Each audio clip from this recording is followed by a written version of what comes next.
Hello ഗീസ് മുത്തുമണി ഇന്നത്തെ വാർത്ത മുത്തേക്കറിലെ കൺകണ്ട അണി സുർക്കിലിട്ട മുന്തിരി അമ്മിമനെ ചമ്മന്തി ഇന്നത്തെ വാർത്ത എല്ലാവർക്കും ഉസാറല്ലേ. അപ്പൊ കിടക്കാജി മുന്തിരി കിടക്കാജി നാരങ്ങ. അപ്പൊ എല്ലാവരും നല്ല ഉസാറായിട്ട് നിൽക്കുക. വേറെ എന്തൊക്കെ വർത്താനങ്ങളോ കറാതെ തന്നെ അല്ലേ. മുത്തുമണി വെള്ളിയാഴ്ച ദിവസം കേട്ടോ. വെള്ളിയാഴ്ച ദിവസം നമ്മളെ പ്രവാസികളെ സംബന്ധിച്ചിടത്തോളം നല്ല മെസ്സിലൊക്കെ നല്ല അടിച്ചുപൊളി ചിക്കൻ ബിരിയാണി ഉണ്ടാക്കുന്ന ടൈമിട്ടോ. ചിക്കൻ ബിരിയാണി ഉണ്ടാക്കുന്നുണ്ട്, ബീഫ് ബിരിയാണി ഉണ്ടാക്കും. പക്ഷെ നമ്മളധികം ചിക്കൻ ബിരിയാണി ഉണ്ടാണ് ഉണ്ടാക്കരുത്. ഒന്ന് റേറ്റ് കുറവാണ് ചിക്കനും കാര്യത്തിനും ഒക്കെ. പിന്നെ പറഞ്ഞു കഴിഞ്ഞാൽ പെട്ടെന്നാവും. അതിനൊക്കെ വേണ്ടിയിട്ട് നമ്മൾ എന്ത് ചെയ്യുക, ചോയ്സ് ചെയ്ത് ചിക്കനാണ് ഉണ്ടായത്. അപ്പോൾ ഒന്ന് കണ്ടു നോക്കാം നമുക്ക്.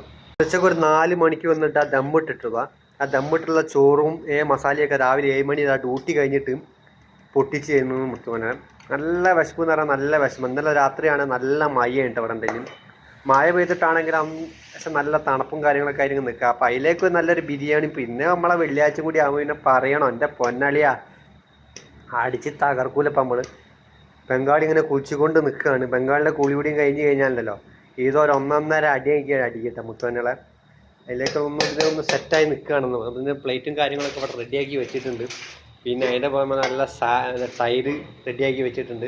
അച്ചാറിൻ്റെ കുപ്പി ഇത് അവിടെ കിടക്കണം. അപ്പം നമ്മൾ മാത്രമേ ഫുഡ് കഴിക്കാനുള്ളൂ. 4 ആൾക്കാരാണ് നമ്മുടെ ഷോപ്പിൽ പണിയെടുക്കുന്നത്. 2 ആൾക്കാർ നൈറ്റിലും 2 ആൾക്കാർ രാവിലെ. അപ്പോൾ നൈറ്റ് ഡ്യൂട്ടി ഉള്ള ടൈമിൽ നമ്മളൊരു 3 മണിയൊക്കെ വന്ന ടൈമിൽ ദമ്മിട്ട് വെച്ചതാണ്. അപ്പോൾ ഏകദേശം നല്ല സെറ്റായി നല്ല അടിച്ചുപൊളി ബിരിയാണി ആയിട്ടുണ്ട്. അപ്പോൾ നമ്മളിപ്പോൾ ഫുഡ് കഴിച്ച് നമ്മളെന്തെങ്കിലും ചെറിയൊരു ഉറക്കം ഉറങ്ങി പിന്നെ പള്ളിയിൽ പോകണ ഒരു 11 മണിയാകുമ്പോൾ നമ്മൾ എണീച്ചിട്ട് എന്താക്കും, പിന്നെ പള്ളിയിൽ പോകും നമ്മൾ. പിന്നെ നമ്മളെ ഉച്ചയ്ക്ക് നിസ്കാരമൊക്കെ കഴിഞ്ഞ് മറ്റേ നമ്മളെ സെക്കൻഡ് ഡ്യൂട്ടി ഉള്ള ആൾക്കാർ എന്ത് ചെയ്യും, ഒരു ഏകദേശം 1 മണി 2 മണിയൊക്കെ ആയിട്ടാണ് ഓല് കഴിക്കുക. പക്ഷെ ഓർക്ക് ഇത്ര ഒരു ഫീല് കിട്ടൂല. കാരണം വെച്ചാൽ നമ്മൾ ആവി വറക്കണ ജാതിയാണ് നമ്മൾ കഴിക്കാൻ പോണത്. ഓല ഏകദേശം അന്നപ്പത്തിനേക്ക് എന്തെങ്കിലും തണുത്ത് ഫുഡൊക്കെ ലേശം ഒരു ഇതായിട്ടുണ്ടാവും. അന്നപ്പത്തിനേക്ക് നമുക്ക് എന്താ മാഷാള്ള ഉഷാറായിട്ട് നമ്മൾ കഴിച്ച റാത്തിലാണ്. അപ്പോൾ എന്തായാലും എല്ലാവരും ഉഷാറായിട്ട് നിൽക്കി. നിങ്ങളും ഇതേമാതിരി നല്ല ഫുഡ് കഴിക്കി. അപ്പോൾ കുസാൽക്ക് മുന്തിരിങ്ങ കുസാൽക്ക് നാരങ്ങ. വീണ്ടും ഒരു വീഡിയോ ആയിട്ട് വരുന്നവരെ ലാൽ സലാം.